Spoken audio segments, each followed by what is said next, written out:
Excited to kick this off? Well, welcome everybody to Art Basel. I know we have a lot of people who came in from out of town, and as well as a lot of locals. My good friend Greg here from Seattle. I think he's the one who traveled the furthest to be here. And thank you to Paul Allen, who flew in from Salt Lake City yesterday. So. Oh yeah, that's true. I did. Yeah. Well, so let's kick this thing off. So Paul Allen has a very, very fascinating story. He's actually kind of a pioneer in the .com era and pioneer of the viral marketing field. And so you got into this in the early 90s. You started by selling floppy disks out of your car. It almost sounds like a rapper selling CDs out of their car. Pretty fascinating story. So could you walk us through how you got started, how you started Ancestry.com? Yeah, thank you, Pablo, for having me.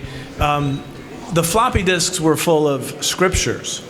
So back in the pre-internet era, the pre-smartphone era, if you wanted to study the Bible every day, you had a physical copy, or you could have a searchable Bible on your hard drive. And so back in the day when floppy disks were the medium for distribution, we licensed a search engine called Folio. They had something called underhead technology. So when they would put, let's say, a 5 megabyte file on your hard drive, they would index every word, build a powerful search engine, and compress the whole database down to like 2.5 megabytes. So our mantra for our Bible software, which we did sell from our cars and in classified ads, and we drove around to computer stores and bookstores, and everybody wanted to buy this searchable Bible. Our mantra was half the space, half the price, twice as nice, because we were compressed and our competitor fit on 20 floppy disks and we fit on 10 floppy disks. So then we became a CD-ROM publisher for the next few years, and you could put about 1,000 searchable books on CD-ROM. And we loved the CD-ROM industry. We became an Inc. 500 company. I went to Philadelphia as part of the Inc. 500 celebration and fell in love with entrepreneurship at that moment, because growing up, my dad was a professor, my mom was a school teacher, and I thought business was dumb and bad, and entrepreneurship was like lame. I actually thought teaching and academia was like the noble calling in life, like my dad, my mom, teaching, reading, learning, that's the noble profession. And I had a really bad attitude about founders and startups and business people and big businesses, the corruption and greed in large corporations. I had a terrible attitude about all of that. And then when I went to Philadelphia, I'm in the room with 500 entrepreneurs, and I'm like, these are the coolest people I've ever met in my life. They have dreams, they have visions, they're doing things, they're hiring people. This is like what fuels the economy, but also fuels the world. So I fell in love with entrepreneurship in May of '96 and really never looked back. Decided to stop being embarrassed about being a startup founder and basically make entrepreneurship my life calling. So you studied Russian at BYU, and you were telling me just now that you wanted to be a Sovietologist. So halfway through the 90s, are you thinking like, what am I doing with my life? So I did interview for a position in the intelligence community in the late 80s, and that was kind of, if you got a Russian degree, you go to academia and become a teacher, or you go work for the government. And I did go down that pathway partway, didn't make it all the way because I took a job with the search engine company that I ended up building products on top of. So I never really looked back, actually. I fell in love with tech, and I got an Apple II computer when I was 13 years old. My dad felt like I had a problem in my life. I was addicted to Dungeons and Dragons. I played it 12 to 16 hours a day. I played it all day, every day, during the summer. My friends and I, like if you've ever seen Stranger Things, that was us as a teenager. And I think all my creativity as an entrepreneur came from playing Dungeons and Dragons for 2 straight years. Like if you're overcoming iron giants in a big world, of make-believe world, you can figure out how to deal with a vendor or talk to an unhappy employee. The big challenges in Dungeons and Dragons are obviously fictional, but you become extremely creative. But my dad bought me an Apple II computer, and I quit Dungeons and Dragons cold turkey, but I wrote a 4,800 line basic Dungeons and Dragons simulation program on the Apple II computer. So that was my start in tech. But I never really looked back, and I've never used Russian in my career, but I feel like my exposure to Russian language to the literature, Tolstoy, Dostoevsky, the greatest psychological literature on the planet. I think it's deepened my appreciation of humanity and what it means to be a human. And I think it's helped me appreciate the country that we live in, even though our country's not perfect. Studying Russian history and Soviet history, and now watching what Vladimir Putin has done, is like, it makes me count my blessings every day that we have not gone down that path, and hopefully never will. But the contrast of life experience, I know lots of people in Russia. I know lots of people in Ukraine. The life experience they have is nothing like we've had in this country for decades. Absolutely. I feel blessed as well to be here in the United States, where the American dream is alive and well. So let's move a little bit further along. So in 1998, I believe it is, you launch myfamily.com. And before viral marketing ever existed, or the term at least, you go from 0 to 1 million users in 140 days, which was an all-time record at the time. It was faster than Facebook went from 0 to 1 million. So tell us a little bit about that and what you learned from that experience. So let me shift from the CD-ROM publishing to the Ancestry.com. So I took my team of 35 people, and we shifted from publishing CD-ROM data to publishing all the genealogical records in the world online starting in 1996. So I went to a conference in San Francisco. I love that you're attending conferences, that you go to events, that you learn so much just meeting Pablo and Greg. It's like, okay, go and participate. Become a participant, not a spectator. So I went to San Francisco to an internet developer conference, and I realized CD-ROM business is going to evaporate over the next few years. The World Wide Web, now we call it cloud computing, but the World Wide Web was emerging, browsers were becoming popular, and so I saw the writing on the wall, and I said, we're going to put all the world's genealogy records on the internet. We started Ancestry.com, and 0 investors had any interest in Ancestry.com. We went to Sand Hill Road, we talked to dozens of investors. Most of the investors in the 90s were males in their 20s and 30s, and they're driven by money, and they're driven to invest in things they understand. The average genealogist is a 52-year-old woman or a 60-year-old man who's like carrying on the legacy of their family. Their parents have died, and now they're the oldest living family members, and so they go to courthouses and they go to cemeteries and they correspond with distant relatives. And back in the 90s, it was a very time-consuming hobby. But the genealogical people, 7% of adult Americans, are very into genealogy. They are not 20s and 30s, white males in Silicon Valley. So we had 0 interest. And we put 100 million records on the internet. We put a powerful search engine on the internet. We started getting 1 million visitors a month for free. We hadn't turned on paid subscriptions yet, so we didn't know if we were going to even make money as a business. We thought, okay, well, we're doing this. Well, we turned on subscriptions April 18th, 1997. We got 55 premium customers the first day paying us $49 for a year's subscription. So we knew we were going to be successful with Ancestry.com. But even as we got tens of thousands of subscribers, there was 0 investor interest because they just didn't understand it. So one night I actually had a dream that Ancestry built intranets for every family in the world. I just had this vivid dream that we were building websites to connect living family members with each other. You and your cousins, your siblings. I imagined a photo uploading tool and a calendar, and you just communicate and coordinate. Skype hadn't been invented yet, but we could allow voice over IP chat with any relative in the world for free. This is 1998. So I started telling my team members about that project. I told my board member about it, and when we started floating the idea of myfamily.com, it was part of Ancestry. When we floated that idea with investors, everybody wanted in.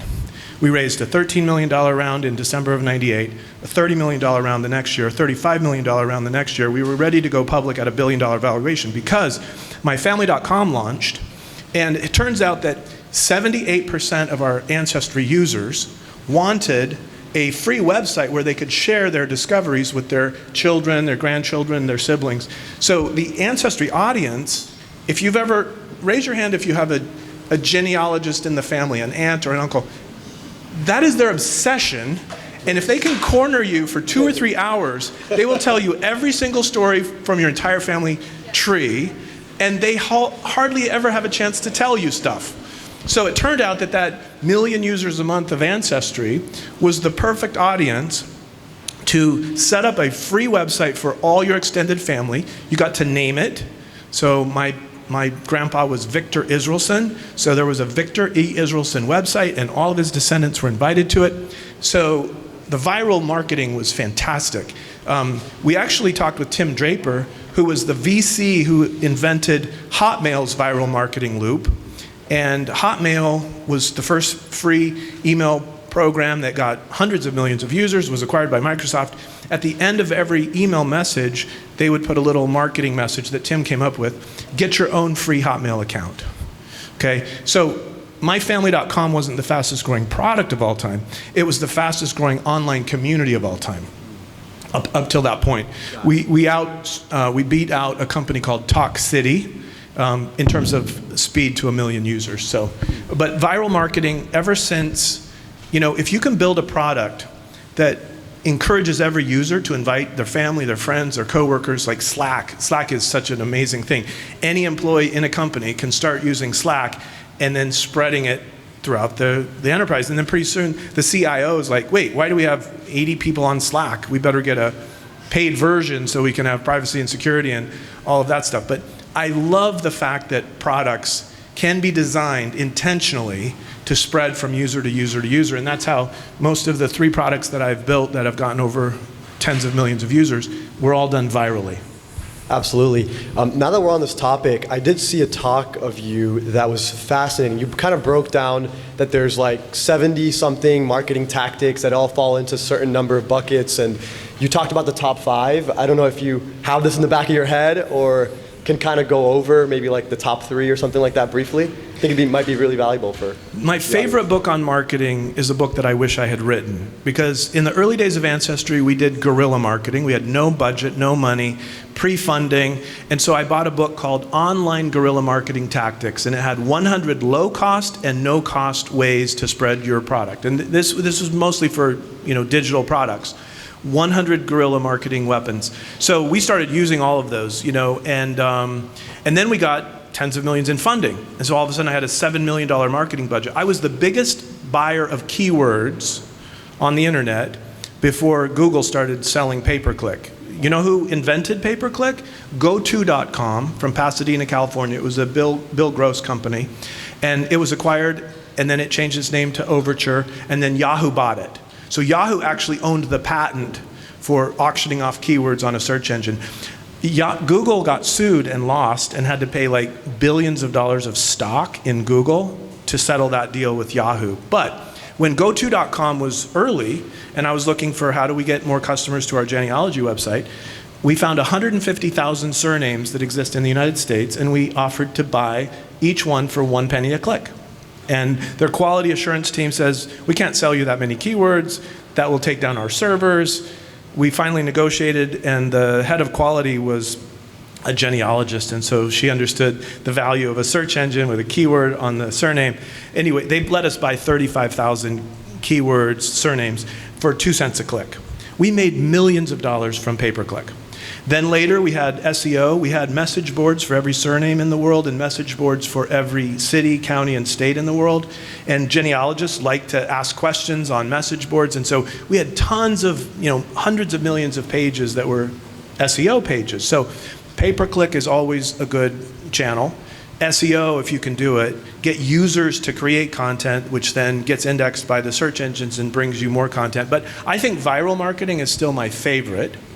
But the book that you should buy if you want to study all the best marketing channels and have a methodology for testing which one will work best for you, it's a book called Traction, written by the founder of DuckDuckGo and another collaborator.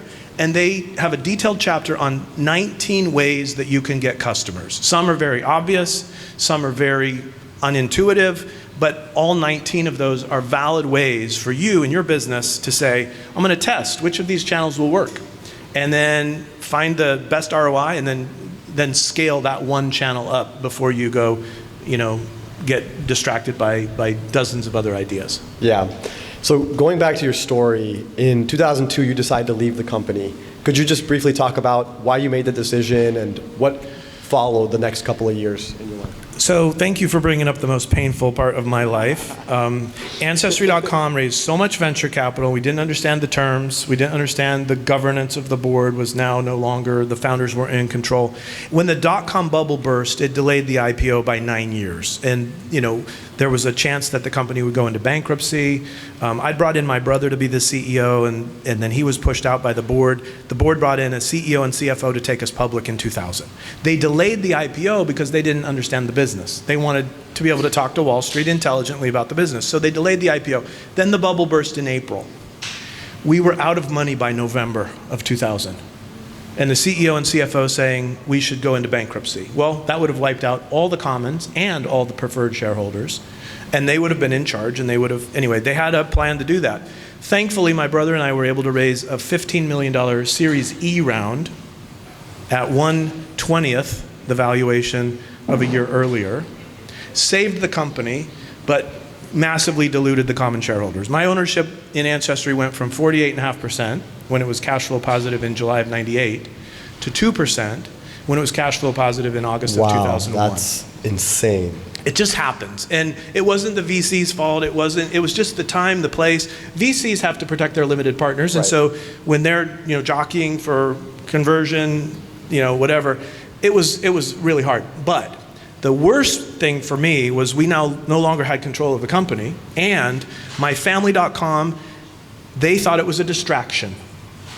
The thing that had brought us the most funding, the most users, and was the biggest source of customers for Ancestry.com, because every family has a genealogist, and sooner or later they're going to come. It was a brilliant two-site company, and they decided to get rid of all the 13 engineers working on it and double down on Ancestry.com. Well, it's not a bad thing to double down on something that's generating tens of millions in revenue and doubling every year.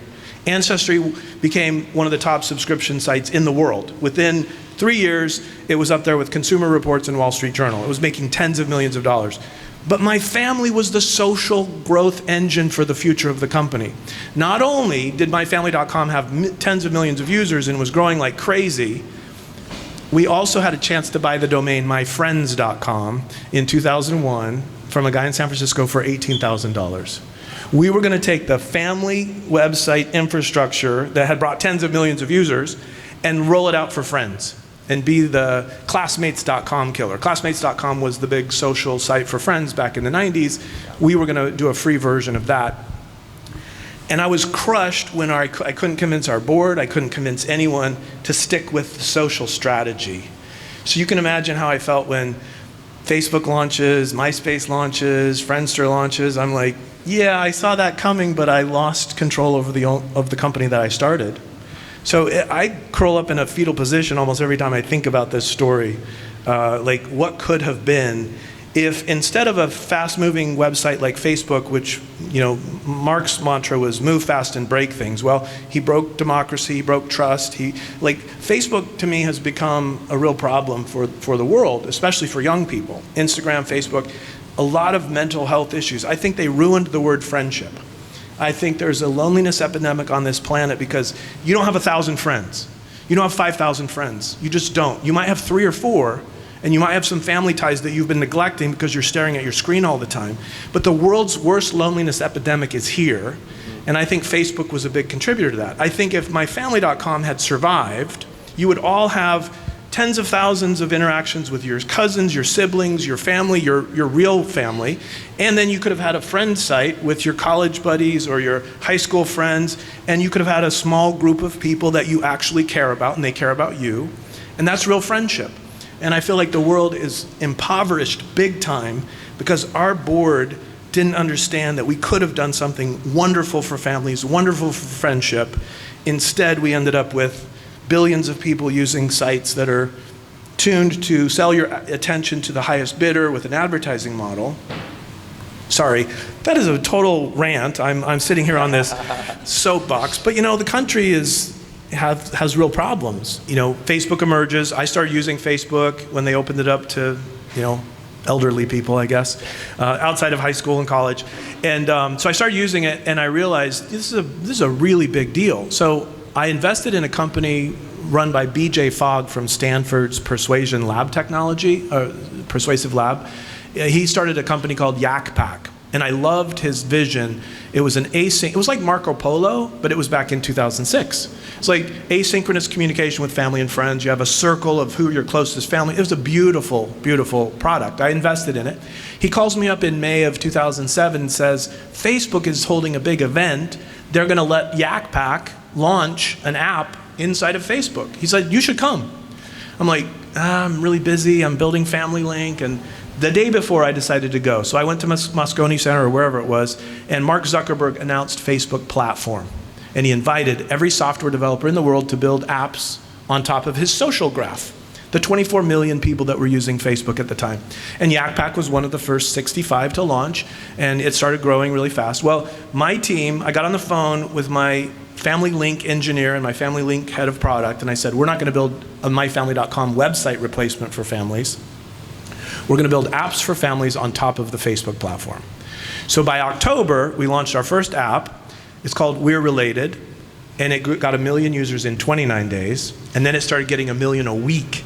We totally mastered all the viral channels of Facebook. It was so glorious. And Disney came to us a year later and said, you're the most family-friendly app on Facebook. We want to sell all of your ad space for you. So our premium ad dollars grew to the $500,000, $600,000, $700,000 a month. We got to tens of millions of active users. We were the second most popular non-game app on Facebook, next to Causes by Sean Parker. So it was Causes, We're Related. All the Zynga games were making tons of money, but We're Related was this fantastic experience for families inside of Facebook. You could share photos privately just with your family. You could build a family tree together just with your family. We were going to put billions of genealogy records inside of We're Related and allow everyone to do all their genealogy research for free on Facebook and disrupt Ancestry.com. Ancestry's executive team started having weekly meetings about how to kill We're Related. Oh my God. We were going to disrupt this billion-dollar company that my team had founded earlier. It was so much fun. And then Facebook shut down the platform in 2009 and 2010, kicked all the apps off, and we lost 120 million users. I had to lay off 40 people. We lost all of our ad revenue. It was brutal. That was the second fetal position experience of my life. That was rough. And is there a lesson here that, if you're building a startup, maybe be careful about building on other platforms, like especially nowadays with OpenAI, everybody trying to use that for their startups? Yeah, huge lesson learned. Live by the platform, die by the platform. So if you're going to live by a platform, co-register we didn't even think about getting email information from our users. We just assumed that Facebook app ecosystem was going to continue.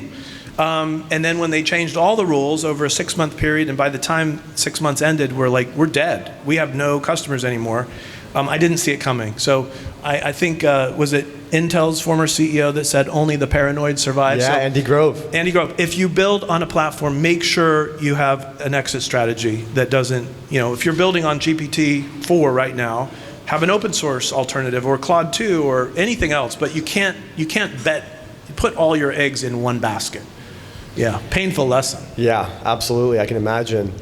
And so the next phase of your career, you start working with Gallup, which is this massive organization, data company, and particularly on the Clifton Strengths, StrengthsFinder product, on how to implement the viral marketing tactics that you learned in your career for that product. They recruited me because they had seen what happened with other products that could be virally designed. And one of my friends who I had mentored in 2005 as he was starting a company, he worked at Gallup.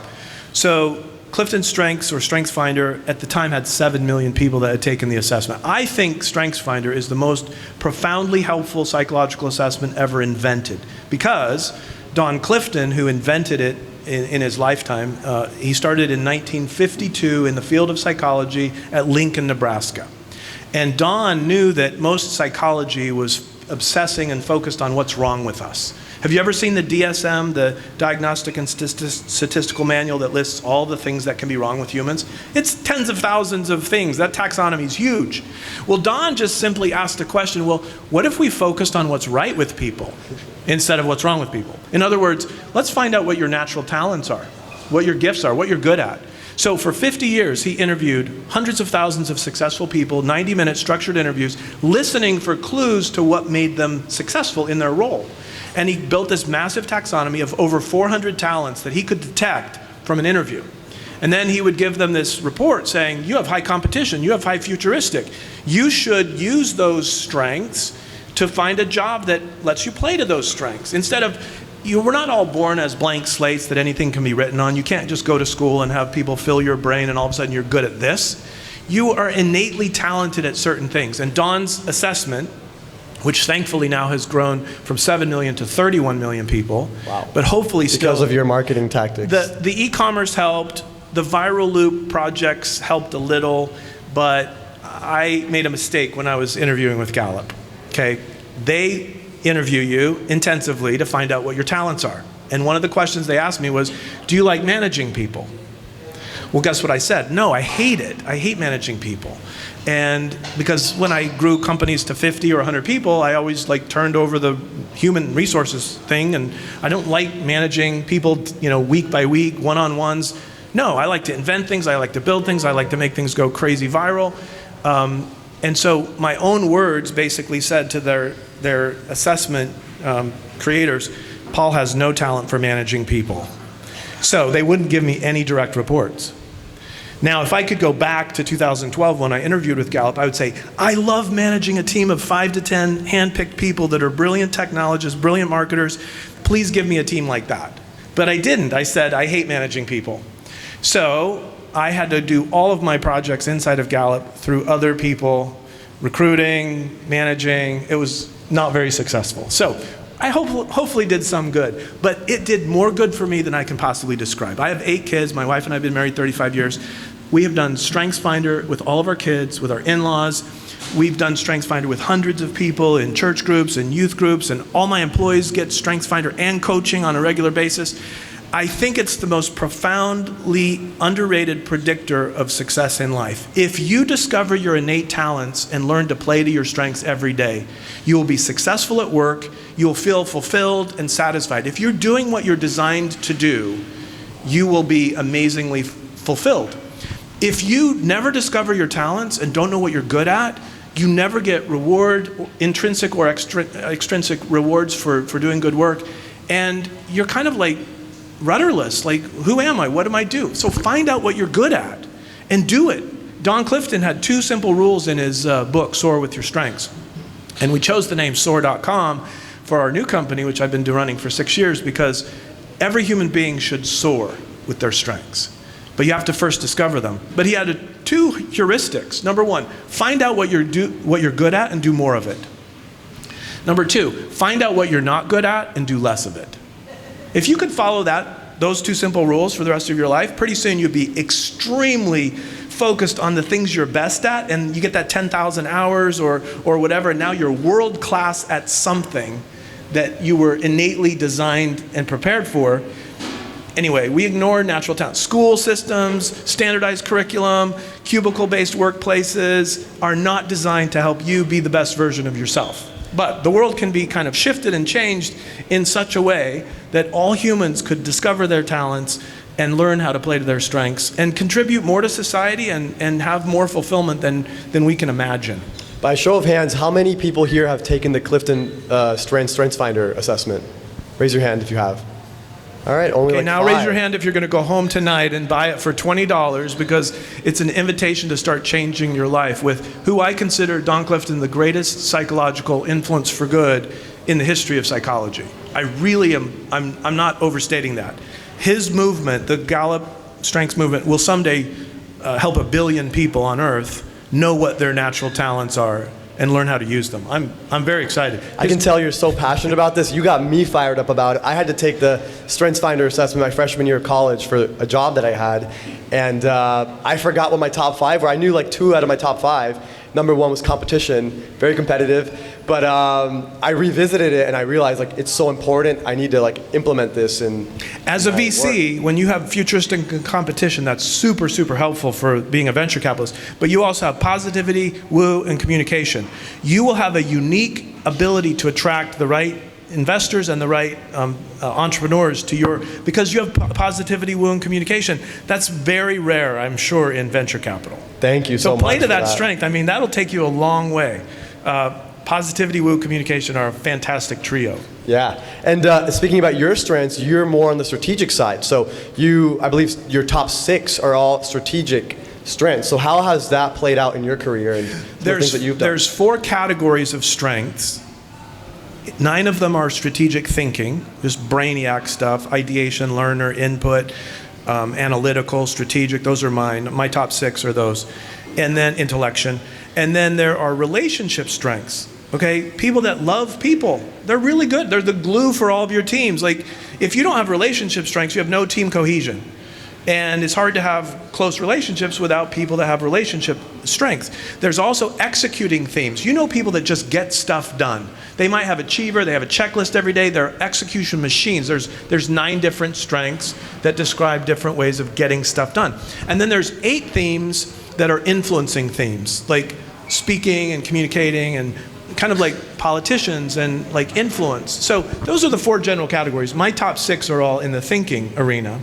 My 17th strength is my first relationship strength. Wow. So when I took the assessment, obviously like a human, I would say, oh, I suck at this. I suck at people. Like, okay. My coach said to me, no, Paul, you form relationships around ideas. Use the strengths you've got in the thinking arena to form the relationships that you want. Okay, so instead of looking at what you don't have, figure out what you do have and what you can do with it. So you don't need to go look at the bottom 5. If you pay for 34, the natural tendency is to go look at my bottom 5, like, here's what I'm bad at. I should work really hard to get better at those things. That's not the path to success. Just embrace the natural talents and gifts that you have and maximize them, and you'll be way better off. Yeah, and when you look back on your career, can you observe that, like, maybe for example about managing people, like you didn't really like managing people that much, and that's because you were more on the strategic side. So what did you observe looking back on your career about how your strengths played out, and how did you position yourself uniquely to benefit from that?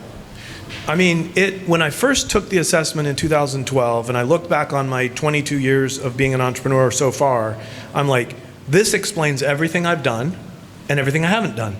Like, it totally explained it. I felt like the assessment knew me better than my wife, my mom, my best friend. It was so accurate. Now, fast forward to 2023, and I realized that I'm always going to be strong in certain areas, and I'm not going to be strong in some of these other areas. So now I'm very intentional about who I bring in to my inner circle, to my leadership team, to my management roles. I don't want a manager, I was telling you this earlier, Pablo, I don't want a sales manager who has high competition and competes against the people that he or she is trying to train. Okay, I've seen that play out. I want someone who views their competition as, we win, I'm going to make sure that everyone on my team is better than me.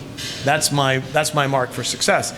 And so, just go in eyes wide open. People's natural tendencies. The definition of a strength is your naturally recurring patterns of thinking, feeling, and behaving that can be productively applied. Okay, so Don was just observing your natural patterns of behavior, thinking, and feeling. And those don't change over your lifetime, hardly at all. You just are what you are. Your neurological pathways were deeply, created when you were young, and by the time you're 26, there's a little plasticity in your brain. You can do some choices, but basically your natural patterns of thinking, feeling, behaving are what they are. Make the most of them. So I'm excited because my last company, Soars, raised $8 million, all common stock. We have no preferred shares. We have no outside board seats. Give them a round. It's been really hard. And I'm not saying, I remember Jim Clifton, the chairman of Gallup, could get a meeting with anyone in the world. Okay? Well, who? Why? Because he's a best-selling author, he's the CEO of Gallup, and Gallup publishes reports that are of interest to all world leaders. But sometimes I felt like he expected the entry-level business development people at Gallup to also be able to get a meeting with any person in the world. Okay?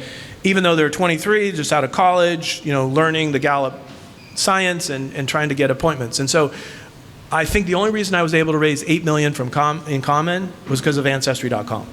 So I'm not going to say that you can go do that. I've raised venture capital successfully a couple of times. It can be done well, and it can, if you're aware of what the terms are, then it can be a great thing. I think there's lots of awesome venture-backed companies, and I think venture capitalists have created something like 12% of the jobs in this country in the last 20 to 30 years.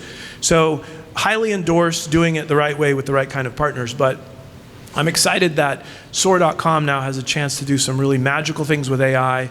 We're launching 15 subsidiary companies over the next 2 years.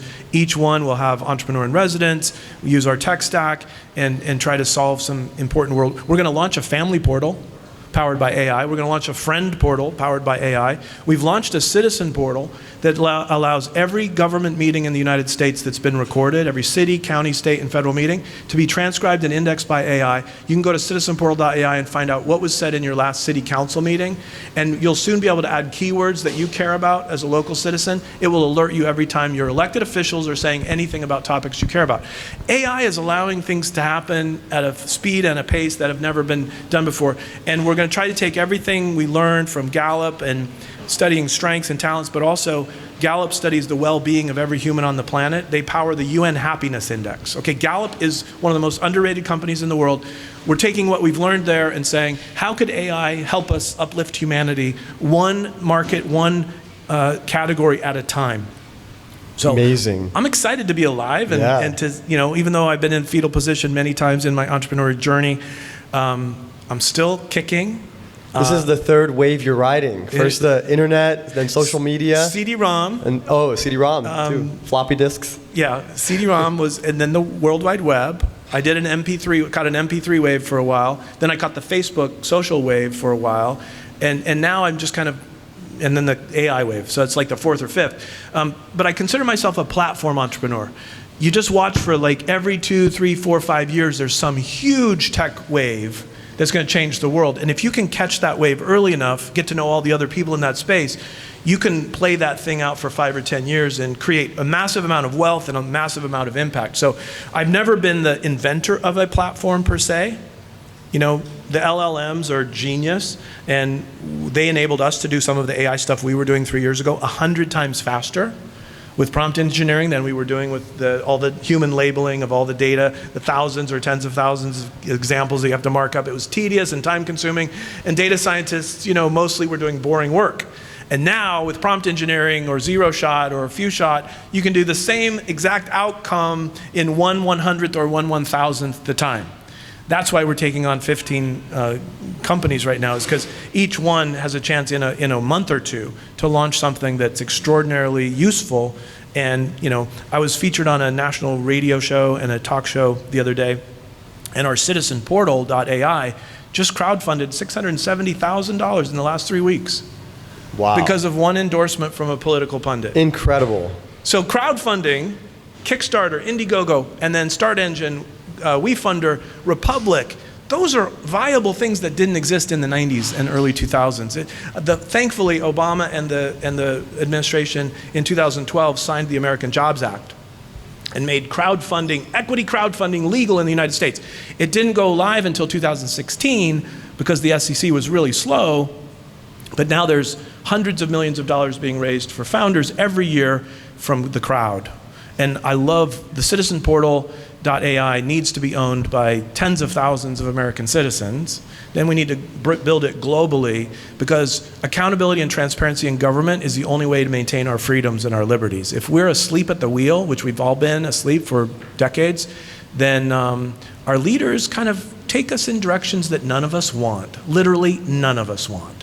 And yet we the people aren't really doing much about it. We're not paying attention. We're not taking action appropriately. So I think anyway. Yeah, no, it's fascinating. You're really leveraging all the technologies, all the tools at your disposal, and continuing to move the needle forward. So we're going to open this up for questions in 1 second. I'm just going to ask one more follow-up about your current work.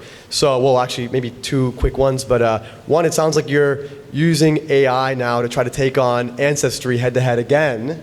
And the second one is more on the StrengthsFinder side. It seems like you were inspired now to use AI for one of those 15 use cases I believe you were telling me about, helping people match up with their strengths and what to do in their companies. Maybe talk a little bit about that. Yeah, so the family portal will actually be hopefully marketed with or by Ancestry or Family Search or MyHeritage. We're not going to compete with the big genealogy companies. They've got billions of dollars in revenue and many customers.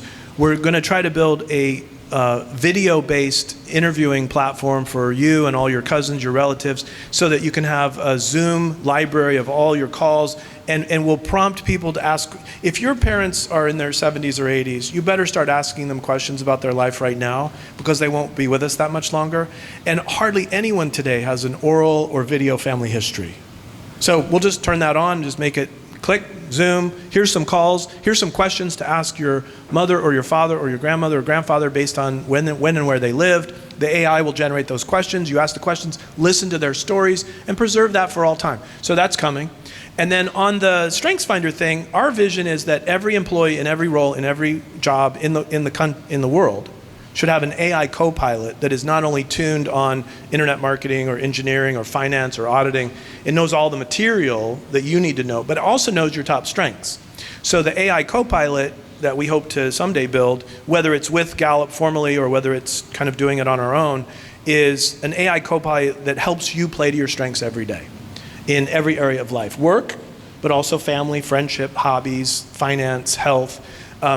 If these are your patterns of thinking, feeling, behaving, and your AI companion that you get to design and control what it does for you, how often it prompts you, or what values and goals you have, and you want the AI, your Jarvis AI if you're Iron Man. My favorite AI is Janet from The Good Place. Have you ever seen the streaming series Good Place? Oh, it's fantastic. She's this omniscient being that pops up anytime somebody summons her with her name. She answers any question, then she disappears. She's this amazing Canadian actress. But I envision the day where every human being can not only know their natural talents, but have an AI companion or co-pilot that helps you navigate the complexities of life, be successful at work, be successful in every area of life. And that's really what we're trying to build. It's a moonshot to try to compete with trillion-dollar companies, but I feel like we're attracting investors, talent, amazing talent, and content partners that some of the open AIs don't even have access to. So, and you're a viral marketing genius, so. Well, hopefully I haven't lost that. I feel like a dinosaur marketer when TikTok and Snapchat came out. I'm like, wait, I don't get this. Disappearing stuff, short format. Like, I know billions of people use those, super short things. But, that was not I wasn't an expert in those things. And so I probably need to find some really smart, TikTok gurus to help. Maybe there's some here in the audience today. Yeah. Awesome. So we're going to take some questions. Anybody have questions for Paul Allen? I saw your hand up first, and then maybe you up next. Yeah, good question. So back when we were building Ancestry.com, it was all mainly social graph kind of morality. Right now you mentioned TikTok and things like that. As a product marketer, how would you be optimizing the product? Would it be still for social graph or now interest graph content such as Reels or TikTok? How do you think about that? So I think that it's a great question. I think the interest graph algorithm has outperformed the social graph algorithms, okay? So TikTok and now Facebook's copying their algorithm. So interest graph just it's like the most addictive thing that you could possibly feed this person based on everything they've ever liked, clicked on, shared, watched, whatever. So I'm not sure so personally as a value statement, I prefer the social graph with family, friends, and close coworkers, just in terms of trying to build a better world for humans to live in.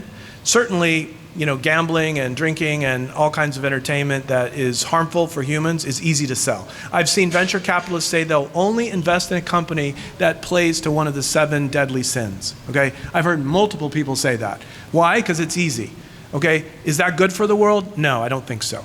So I prefer to look at what humans care about, what values that drive them. If you look at Roper Starch Worldwide Global Values Report, the #1 value in the world in most countries is protecting the family. Okay, this is 20 years ago, so who knows if it's changed. But respecting your elders was top in Middle East and Asia. It was in the top 5 in many places. So a lot of cultures value elderly people more than we do here in North America or in the West. And I respect that. So what you do is you look for not the 7 deadly sins, but look for the values that drive the good angels of our better nature. And then build your virality around something that's going to not only spread and work, but that will enrich the experience of your customer. That's just my personal philosophy. I mean, there will always be businesses that sell things that are easy to sell and make lots of money, but that's not my gig. Did you have a question, I think? Yeah. You kind of answered that last one, but my question, it seems like you have, in businesses you started, it's very mission-driven, value-driven. Did it, like when you're starting a new company, do you start with, this is a value I think is important, how can I manifest that into the world more clearly, or do you find an idea that you're excited about and then try to shape that? Great question. So I read the autobiography of Paul Allen, the great Microsoft Paul Allen. Other Paul Allen? I used to be known as Paul Allen the Lesser for 13 years. The venture capitalists nicknamed me that, and so I was Paul Allen the Lesser. I blogged under that name for quite a long time. His book is called Paul Allen Idea Man. And what drove Paul Allen throughout his life was he would ask the question, what should exist? And then he would find a way to build it or fund it. So I really love that. I think to answer your question, I love ideas so much and I read so much. I've got learner, input, ideation is my top 3 strengths.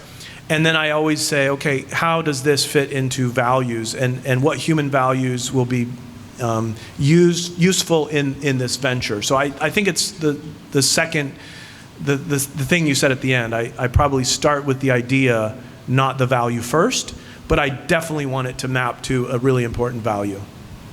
We have 2 here in the front, so Greg first. Yeah, so earlier you mentioned people sleeping at the wheel, and you have a couple of new ventures that will leverage AI. So with regards to like misinformation, how do you plan on attacking that? Because a lot of people are not taking the time to making sure that what they're consuming is in fact facts. I mean, Greg, that's a huge question. I think deep fakes and misinformation, disinformation, the machinery with which to build that and to deceive massive populations the propagandists of the Nazi regime or the Soviet Union would love to have access to the generative tools that exist today. Like mass deception is going to be very possible. I tell humanities students at universities, read lots and lots of books. The most important information you'll ever consume is a book that's been authored over several years. It's gone through an editorial process. It's been published, and it's a cohesive whole. And if you study books, you'll get a grounding about what's real. And then when there's a 15-second soundbite from something, you just need grounding, I think, from reading. That's my personal belief.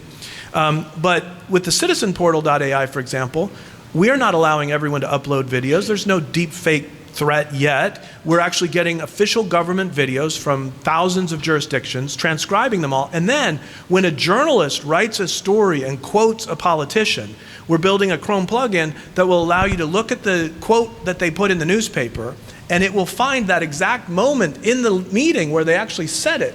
Now you can go watch the quote in context. You can see what they said before and after and how they said it. So a lot of the intentional misinformation where you're misquoting people and vilifying them is actually going to be lessened because this tool for all citizens, it's free for all citizens, you click through and you're like, oh no, they didn't say it that way at all. You know, people are misquoted all the time. There are people with an agenda that's, you know, not right, and they're trying to take people down or make money or whatever. And so I think that there will be both sets of tools emerging for all of us. Tools that will help us, you know, preserve the truth and share the truth and have things that are quotable and citable. And then there's just going to be a massive amount of misinformation out there.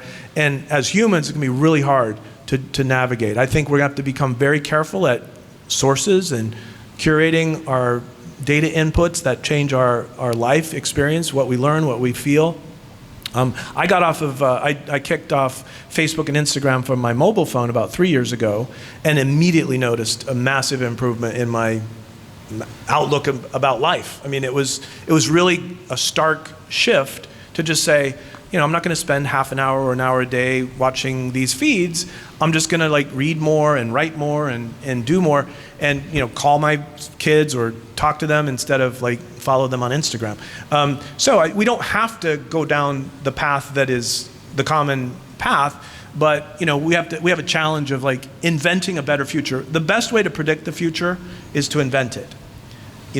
If we don't actively do something about things, it's just going to go down the path that it's going. But I think all of us as dreamers, as visionaries, as founders, as inventors can actually help build a better world, even if it's just for our local community or our own personal life. And then if enough people do that, then these amazing technologies won't ruin the world. They'll actually make our life experience amazing. So everybody delete TikTok, Instagram, Facebook off your phones, not good for you, and start a startup. And come to Pablo for funding. Yeah, exactly. I think we have one more in the front over here, Justice, and I don't know how much time we have, but maybe we can do one more after that. One or two more. So, what's it? Oh, okay. All right. So yeah, I think based on the platforms you're building, now people are like mapping genomes and trying to figure, so where's all this data come into play when you guys are mapping people's lineage, the genome? How does this play into healthcare? Do you guys think about that? So I haven't been in the genetics, genealogy space since 2006. So the mapping of genomes, the DNA storage, I actually wrote a preface to a book in 1999 predicting that genealogy would start using DNA data. We actually tried to buy a little company in Palo Alto called Gene Tree that was doing paternity testing because I knew that it would play a role in genealogy. But I'm not really qualified to answer that question. I do think that there's a risk with those DNA storage. Tens of millions of people have been buying the tests and then signing an agreement with these companies. And when I was the CEO of Ancestry, we asked everyone to upload all their genealogy data, and we promised that we would always keep it outside the paywall. And our most popular database was the collaborative World Family Tree that had millions of people uploading their data, and we always kept it outside the paywall. When I left the company, a few years later, they said, hey, that's our most popular database. Let's put it behind the paywall. Okay, guess what? They did it and violated a promise I'd made to millions of people. Well, I had no board seat, I had no executive role anymore. And my fear with corporations is that they can change the rules of the DNA usage. If they say, oh no, we'll never use this for health or insurance, well, guess what? What if somebody writes them a $1 billion check or a $10 billion check to sell all that data so that they can now have better underwriting or actuarial work on their finance and their insurance? So it's a slippery slope. What we really need is elected officials who understand that terms of use should not be arbitrarily changed by the company. Now, the problem is the companies are paying for all the elections. They're donating money to all the candidates, and so they have access. And so we, the people, as citizens, if we don't like what corporations are doing, we're going to have to find a way to get elected officials to say, you know what, you can't do that anymore. The DNA thing is a big deal. I've been on record that if a future CEO could change my promise, what's to stop a future CEO of 23andMe or Ancestry or a future buyer from saying, oh, this data is really valuable, let's use it in this way, without getting your approval, or just insisting that they have the right to do it? That's a problem. So do you think that that's what Blackstone is? We got to wrap up, but just I can't really quick. speculate on that. I don't know anyone at Blackstone. All right. Give it up for Paul Allen.